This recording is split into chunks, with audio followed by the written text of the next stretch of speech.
ಯದಾ ಸಂಹರತೆ ಚಾಯಂ ಕೂರ್ಮೋಂಗಾನೀವ ಸರ್ವಶಃ ಇಂದ್ರಿಯಾಣೀಂದ್ರಿಯಾರ್ಥೇಭ್ಯಃ ತಸ್ಯ ಪ್ರಜ್ಞಾ ಪ್ರತಿಷ್ಠಿತ. ಭಗವಂತ ಬಹಳ ಸುಂದರವಾದಂತಹ ಒಂದು ಉದಾಹರಣೆಯನ್ನು ಕೊಡ್ತಾನೆ. ಒಂದು ಆಮೆ ಇದೆ. ಆಮೆಯನ್ನು ನಾವೆಲ್ಲರೂ ಕೂಡ ನೋಡಿದ್ದೇವೆ. ಆಮೆಯ ಒಂದು ವಿಶೇಷತೆ ವೈಶಿಷ್ಟ್ಯತೆ ಏನಪ್ಪ ಅಂತಂದರೆ, ಅದಕ್ಕೆ ನಿರ್ಭಯವಾಗಿದೆಯೋ, ಅದಕ್ಕೆ ಯಾವುದೇ ರೀತಿಯ ಅಪಾಯ ಇಲ್ಲ ಅಂತ ಅನ್ನಿಸ್ತದೋ, ಹಾಗಾದರೆ ಅದು ತನ್ನ ಕೈಕಾಲುಗಳನ್ನು ಹೊರಗಡೆ ಚಾಚಿ, ತಲೆಯನ್ನು ಹೊರಗಡೆ ಚಾಚಿ ಮುಂದೆ ಪ್ರಯಾಣವನ್ನು ಮಾಡುತ್ತೆ. ಅದಕ್ಕೆ ಎಲ್ಲೇ ಏನೇ ಅಪಾಯ ಅನ್ನೋದು ಬಂತೋ ತಕ್ಷಣ ಅದನ್ನು ಒಳಗಡೆ ಹೇಳ್ಕೊಳ್ಳುತ್ತೆ. ಅದರ ಅರ್ಥ ಏನು? ಆಮೆಯ ಹಿಡಿತದಲ್ಲಿ ಅದರ ಕೈ ಕಾಲುಗಳು ತಲೆ ಇವೆ. ತನಗೆ ಬೇಕಾದಾಗ ತನ್ನ ಇಂದ್ರಿಯಗಳನ್ನು ಹೊರಗಡೆ ಚಾಚುತ್ತೆ, ತನಗೆ ಬೇಡ ಒಳಗೆಡ್ಕೊಳ್ಳುತ್ತೆ. ಆಮೆಯ ಜೀವನವನ್ನು ತೋರಿಸ್ಲಿಕ್ಕೆ ಹೋಗ್ತಾ ಇಲ್ಲ ಇಲ್ಲಿ ಪರಮಾತ್ಮ. ಮತ್ತೆ ಯದಾ ಸಂಹರತೆ ಚಾಯಂ ಕೂರ್ಮೋಂಗಾನೀವ ಸರ್ವಶಃ ಇಂದ್ರಿಯಾಣೀಂದ್ರಿಯಾರ್ಥೇಭ್ಯಃ. ಯಾವ ವ್ಯಕ್ತಿಯ ಇಂದ್ರಿಯಗಳು ಮನಸ್ಸು ಬುದ್ಧಿ ಅವನ ಹಿಡಿತದಲ್ಲಿವೆಯೋ ಅವನು ಹೇಳಿದ ಹಾಗೆ ಕೇಳ್ತವೋ. ಗಮನಿಸಿ, ಇಂದ್ರಿಯಗಳು ದಾಸ. ನಾವ್ಯಾರು? ನಾನು ನಿಜವಾದ ಯಜಮಾನ.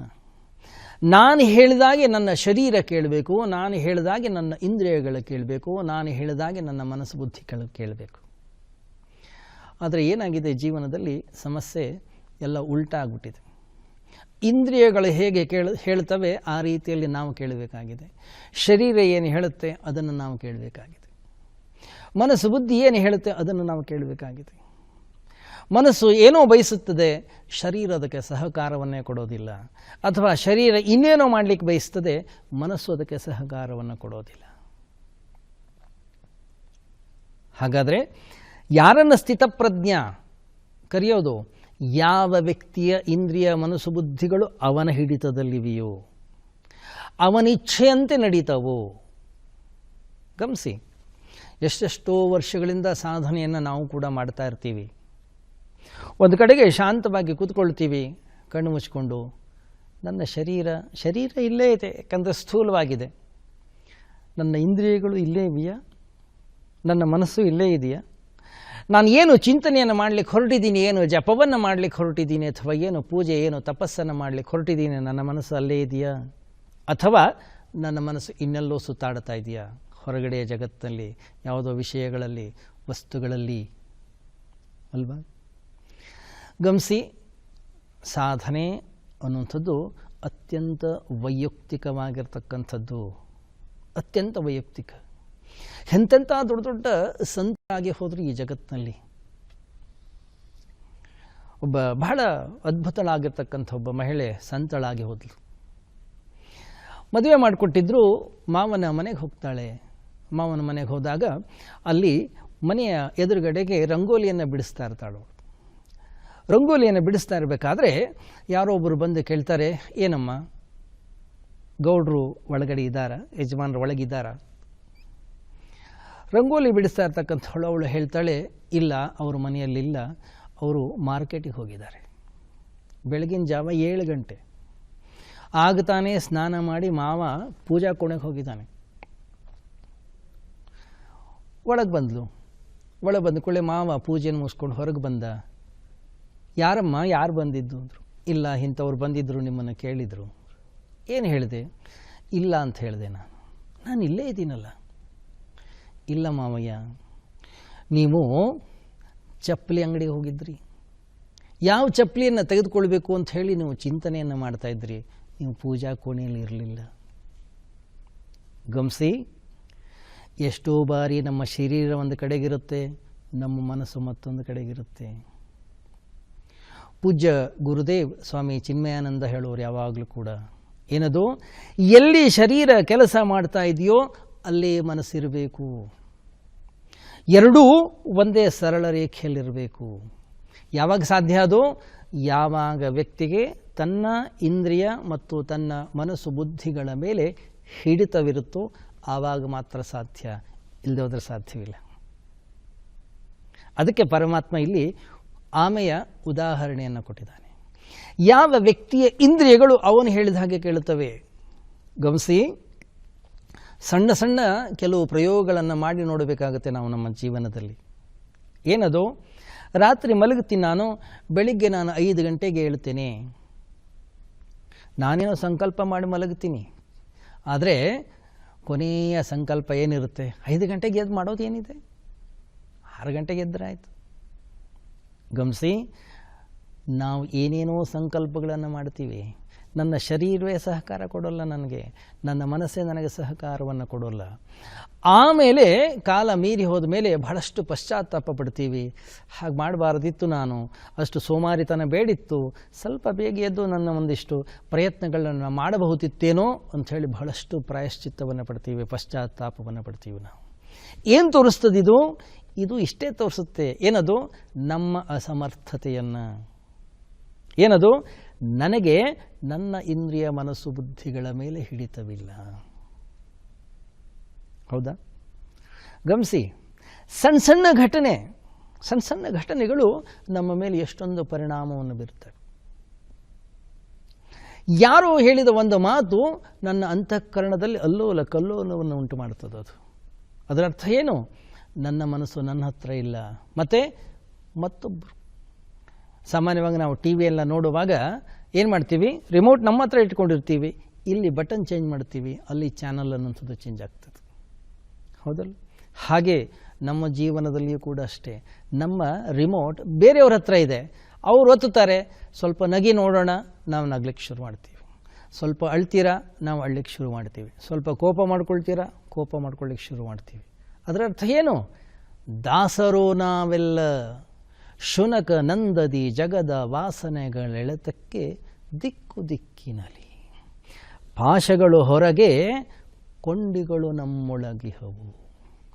ನಾವಿಷ್ಟು ದಾಸರಾಗಿದ್ದೇವೆ, ಪ್ರತಿಯೊಬ್ಬರೂ ಕೂಡ ನಮ್ಮನ್ನು ಆಟ ಆಡಿಸ್ತಾ ಇದ್ದಾರೆ, ಪ್ರತಿಯೊಬ್ಬರು ಕೂಡ ನಮ್ಮನ್ನು ಮೇಲೆ ಕೆಳಗೆ ಮಾಡ್ತಾ ಇದ್ದಾರೆ. ಅದರ ಅರ್ಥ ಏನು? ನಾವು ಇಂದ್ರಿಯಗಳ ದಾಸರು, ನಾವು ಶರೀರದ ದಾಸರು, ನಾವು ಮನಸ್ಸು ಬುದ್ಧಿಯ ದಾಸರಾಗಿದ್ದೇವೆ. ಹಾಗಾದರೆ ಇಲ್ಲಿ ಯಾರ ಬಗ್ಗೆ ಮಾತಾಡ್ತಾ ಇದ್ದಾನೆ ಪರಮಾತ್ಮ? ಯಾರು ತನ್ನ ಇಂದ್ರಿಯ ಮನಸ್ಸು ಬುದ್ಧಿಗಳ ಮೇಲೆ ಅವನು ಒಡೆಯನಾಗಿದ್ದಾನೋ. ಅದಕ್ಕೆ ಸನ್ಯಾಸಿಯನ್ನು ಸ್ವಾಮಿ ಅಂತ ಕರೀತಾರೆ.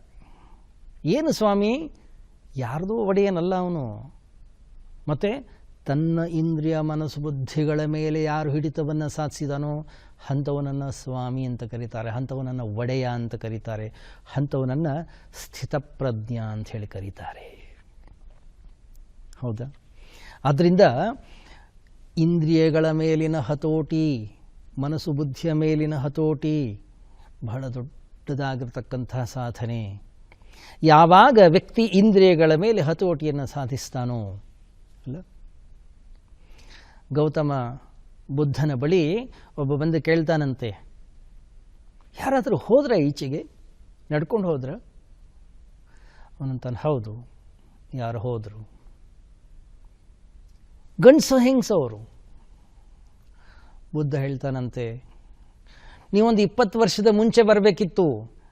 ನಾನು ಕರೆಕ್ಟಾಗಿ ಹೇಳ್ತಾ ಇದ್ದೆ, ಹೆಂಗಸೋ ಗಂಡಸೋ ಆಗಿದ್ದರೆ ಅವರ ವಯಸ್ಸು ಹೇಗಿತ್ತು, ಅವರು ಎಷ್ಟು ಉದ್ದ ಇದ್ದರು, ಎಷ್ಟು ದಪ್ಪ ಇದ್ದರು, ಹೇಗಿದ್ದರು, ಎಲ್ಲವನ್ನು ಹೇಳ್ತಾ ಇದ್ದೆ. ಆದರೆ ಈಗ ನನಗದರಲ್ಲಿ ಆಸಕ್ತಿ ಇಲ್ಲ. ಶಬ್ದ ಕೇಳಿಸ್ತಷ್ಟೇ, ಆದ್ದರಿಂದ ಯಾರು ಹೋದರು ಅಂತ ಹೇಳಿದೆ. ಯಾಕೆ ಹೇಳಿ? ಅವನ ಇಂದ್ರಿಯಗಳು ಅವನ ಹಿಡಿತದಲ್ಲಿತ್ತು. ಅವನು ಬೇಕಂದಾಗ ಮಾತ್ರ ಕಣ್ಣು ನೋಡುತ್ತದೆ, ಅವನು ಬೇಡ ಕಣ್ಣು ನೋಡಲಾರದು. ಬೇಕಂದಾಗ ಮಾತ್ರ ಶಬ್ದ ಕೇಳಿಸ್ತದೆ, ಇಲ್ಲ ಅಂದರೆ ಇಲ್ಲ. ಅದರರ್ಥ ಏನು? ಅವನ ಇಂದ್ರಿಯಗಳು ಅವನ ಹಿಡಿತದಲ್ಲಿವೆ, ಅವನ ಮನಸ್ಸು ಬುದ್ಧಿ ಅವನ ಹಿಡಿತದಲ್ಲಿದೆ. ಗಮನಿಸಿ, ಸಾಧನೆ ನಾವು ತಿಳಿದಷ್ಟು ಸರಳ ಇಲ್ಲ, ನಾವು ತಿಳಿದಷ್ಟು ಸುಲಭ ಅನ್ನುವಂಥದ್ದಿಲ್ಲ. ಮತ್ತು ಅದಕ್ಕೆ ಬಹಳಷ್ಟು ಪ್ರಯತ್ನವನ್ನು ಮಾಡಬೇಕಾಗುತ್ತೆ. ಯಾವ ವ್ಯಕ್ತಿ ನಿರಂತರವಾಗಿರ್ತಕ್ಕಂತಹ ಪ್ರಯತ್ನವನ್ನು ಮಾಡ್ತಾನೆ ಇರ್ತಾನೋ, ಯಾವ ವ್ಯಕ್ತಿ ಸತತವಾಗಿರ್ತಕ್ಕಂತಹ ಸಾಧನಾ ಮಾರ್ಗದಲ್ಲಿದ್ದಾನೋ ಅವನಿಗಷ್ಟೇ ಗೊತ್ತು ಈ ಇಂದ್ರಿಯಗಳನ್ನು, ಈ ಮನಸ್ಸು ಬುದ್ಧಿಗಳನ್ನು ಹಿಡಿತದಲ್ಲಿಟ್ಕೊಳ್ಳುವಂಥದ್ದು ಎಷ್ಟು ಕಷ್ಟ. ಯಾವ ವ್ಯಕ್ತಿ ಜಪ ಮಾಡಿದಾನೆ ಅವನಿಗಷ್ಟೇ ಗೊತ್ತು ಜಪ ಮಾಡೋದು ಎಷ್ಟು ಕಷ್ಟ.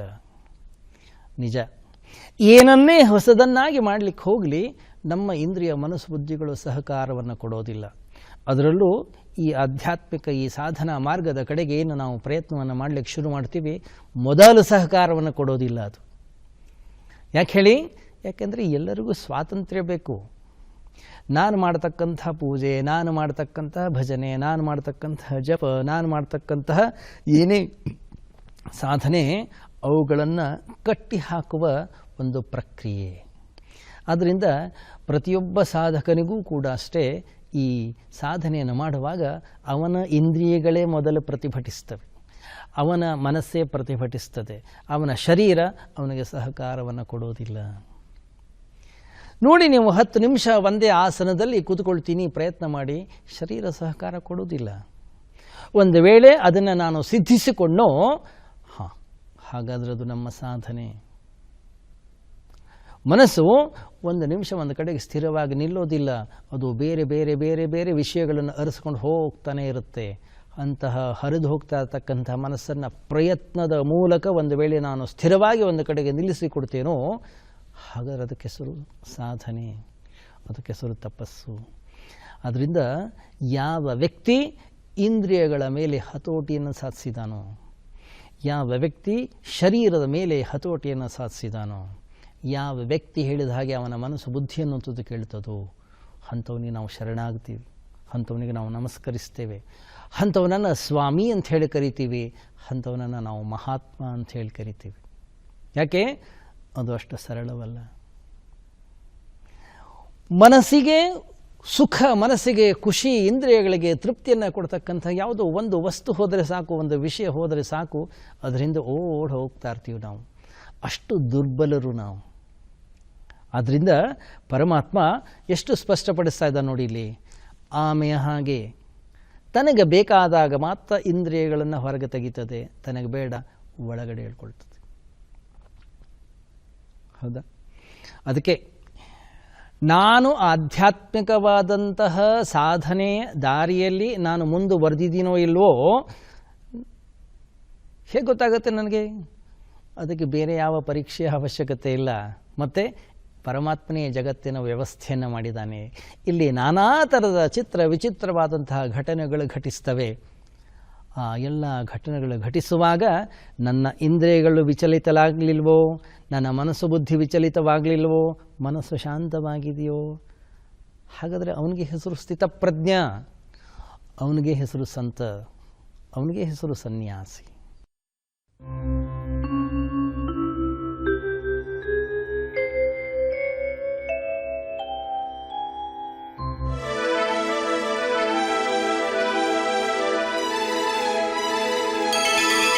ಬಾರಿಸು ಕನ್ನಡ ಡಿಂಡಿಮವ.